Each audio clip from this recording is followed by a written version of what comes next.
Hello friends, ప్రతి నెల వచ్చే అమావాస్య మన పితృదేవతలను స్మరించుకోవడానికి, అలాగే లక్ష్మీదేవి అనుగ్రహం పొందడానికి చాలా పవిత్రమైన రోజు. చాలామంది అమావాస్య అంటే బయటకు వెళ్ళాలి, పెద్ద పెద్ద పూజలు చేయాలి అనుకుంటారు.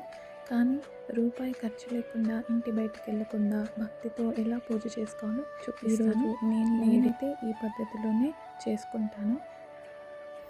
మొదటగా ఇంటిని శుభ్రం చేసుకొని సాయంత్రం వేళ లక్ష్మీదేవి ముందు 2 దీపాలు వెలిగించుకోవాలి.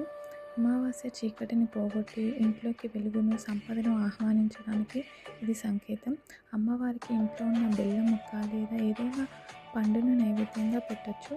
ఓం లక్ష్మీ నమః అని 11 టైమ్స్ అనుకుంటే చాలు.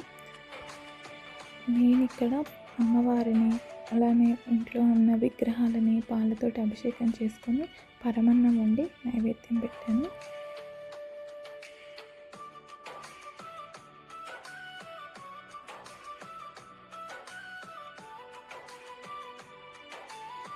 ఆ తర్వాత హారతి ఇచ్చి పూజా గదిలో ఉన్న దేవుళ్ళకి పూజని ముగించుకున్నాను.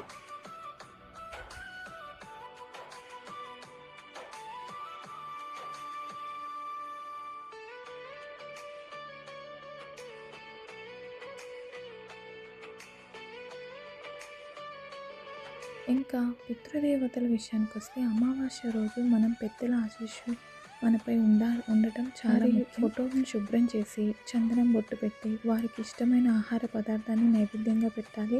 ఒకవేళ ఏమీ వండలేకపోతే ఒక గ్లాస్ మంచినీళ్ళు, కొంచెం బెల్లం సమర్పించిన వాళ్ళు తృప్తి చెందుతారు. మనసులో వారిని తలుచుకుంటూ నమస్కారం చేసుకుంటా ఇంట్లో ఉన్న నెగిటివ్ ఎనర్జీ పోవడానికి ధూపం వేయాలి. ఒక కొబ్బరికాయ కొట్టి ఆ నీటిని ఇల్లంతా చల్లడం వల్ల ఇల్లు శుద్ధి అవుతుంది. పిల్లలకు కూడా ఈ సంప్రదాయాలను నేర్పించడం వల్ల మన సంస్కృతి ముందుకు వెళ్తుంది. చూసారుగా, భక్తి ఉంటే చాలు, దేవుడు మన ఇంట్లోనే ఉంటాడు. ఈ పద్ధతిలో నేనైతే చేసుకుంటాను. ప్రతి అమావాస్యకు ఇలానే పూజ చేసుకుంటాను. ఈ వీడియో మీకు నచ్చినట్లయితే లైక్ చేయండి, షేర్ చేయండి, నా ఛానల్ని సబ్స్క్రైబ్ చేసుకోండి. Thank you.